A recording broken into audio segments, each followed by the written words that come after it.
Это, очевидно, культовое сооружение. Нет захоронения. Вот по этому поводу идет очень большие дебаты и споры идут с археологами. То есть они до сих пор не признают их культовыми сооружениями. До сих пор они утверждают, что это места захоронения некой там знати или там вождей и так далее. Потому что, ну, если каждого хоронить в дольмене, это сколько дольменов надо иметь, да? Каждого умершего.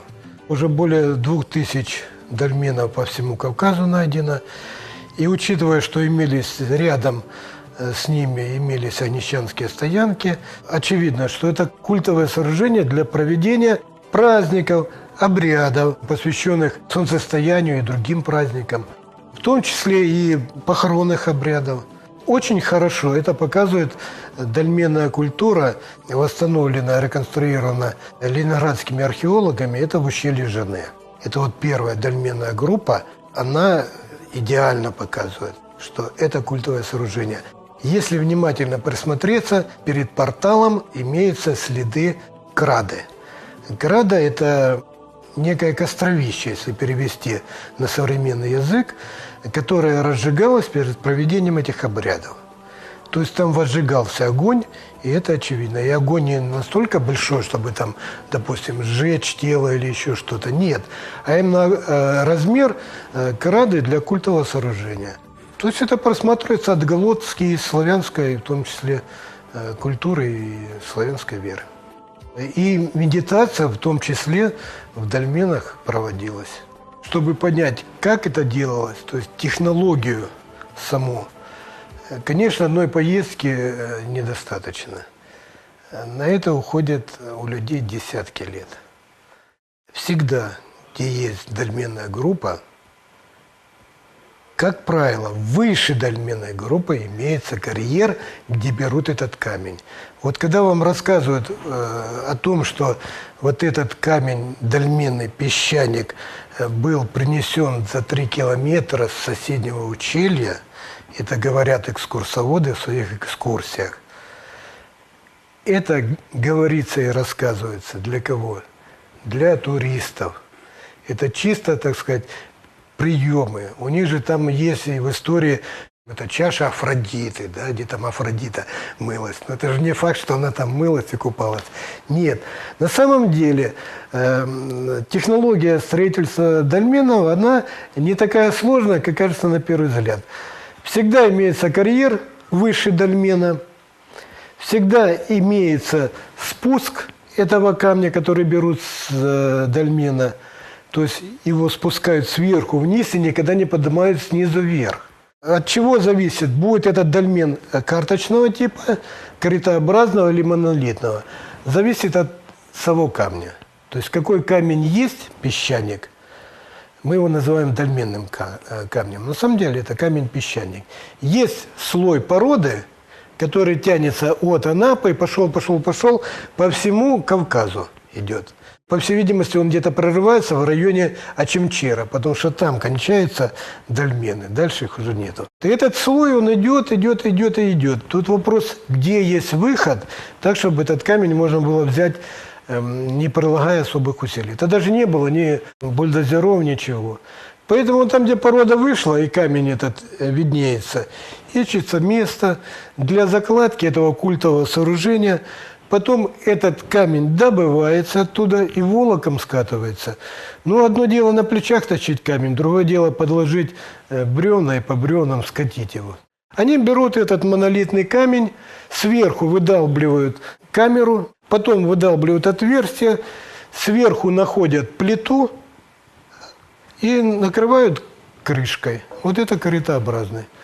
Монолитный – это когда вообще из монолита они начинают заходить с отверстия, выдалбливать. Отверстие продолбили, ну, нужный размер для отверстия, потом начинают выдалбливать камеру.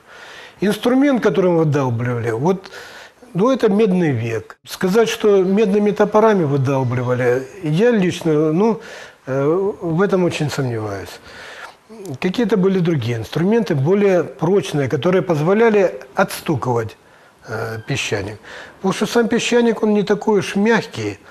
Вот. Если он там, допустим, брать его и пилить болгаркой, абразивным диском – это одно. Выстукивать – это другое. Но видно, что выстуковали. Именно по стукиваниям отбивали по кусочку. Под Туапсе на 100-м километре есть очень наглядный монолитный дольмен. У него там возраст, по-моему, около 4 с лишним тысяч лет. У него видно, что сначала начинали с одной стороны заходить отверстием. Попалась твердая порода внутри песчаника, и они отказались от этого места и перешли на другое. Вот такая трудоемкая, кропотливая работа. Нам кажется, что там что-то сверхъестественное. Нет, ничего там сверхъестественного нет. Раскалывали камень, тоже видно как. Делали такие защепы, вставляли туда металл, грели его, металл разогревался. Мы сначала думали, дерево водой поливали, потом поняли, что нет, все же бронзовый век. Бронзовый клин вбивали, нагревали его, и он от нагрева расширялся, раскалывал ровненько, давал надкол. Потом этот надкол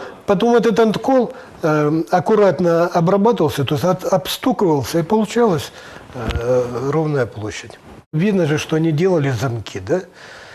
Для того, чтобы он не разошелся, сначала выкладывалась нижняя часть, то есть нижняя плита, потом ставились бока, немножко наклонялись, потом крышка, она идет с замками всегда, то есть под крышкой имеется замок. Даже для замка они что делали? Они фаску выбили, и все, эта фаска намертво стенку закрепила. У многих дольменов вы увидите, что если со стороны портала, то есть там, где эта обрядовая часть проходит, как бы все ажурно, то сзади дольмена, как правило, там все насыпано-засыпано. Почему? Да потому что как раз по этой насыпи поднимали крышку. Потому что одно дело, когда ее скатываешь, а другое дело, что ее надо еще поднять, на дольмен положить. Вот чтобы положить ее надо было закатывать. И они сзади дольмен присыпали заднюю стенку. Да, и по ней заталкивали и закрывали. Вот весь секрет. На той же Шапшуге мы нашли разрушенный дольмен. Выше вот этого корытообразного есть там еще несколько дольменов.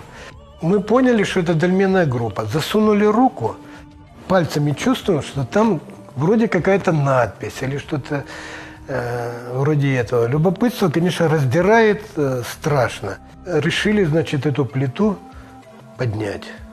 Но так как плита неподъемная, значит, мы обратились в МЧС. Ребята там свои, с КАМАЗом. Вот, попытались дернуть эту плиту, у нас ничего не получилось. Почему? Потому что там лес везде. То есть чисто из-за маневренности машины не смогли сдернуть эту плиту. Что мы тогда сделали? Мы собрали все мужики, 8 человек. И мы 8 человек эту плиту вручную перевернули. Оказалось не надпись, оказался замок. Крышка оказалась. На крышке замок. Поэтому мы видели, что там выдолблено, что хотелось сенсация, вдруг там надпись какая-то. Оказался замок, то есть крышка дольмена. Это вот к нашим страхам, да, что там оно неподъемное, что оно нетранспортабельное и так далее. При желании, вот, когда не боишься, а хочешь и сильно надо, да, можно осилить. А это говорит о том, что 8-10 человек крышку может вообще поднять и перенести в другое место. Даже не волоком, а вручную.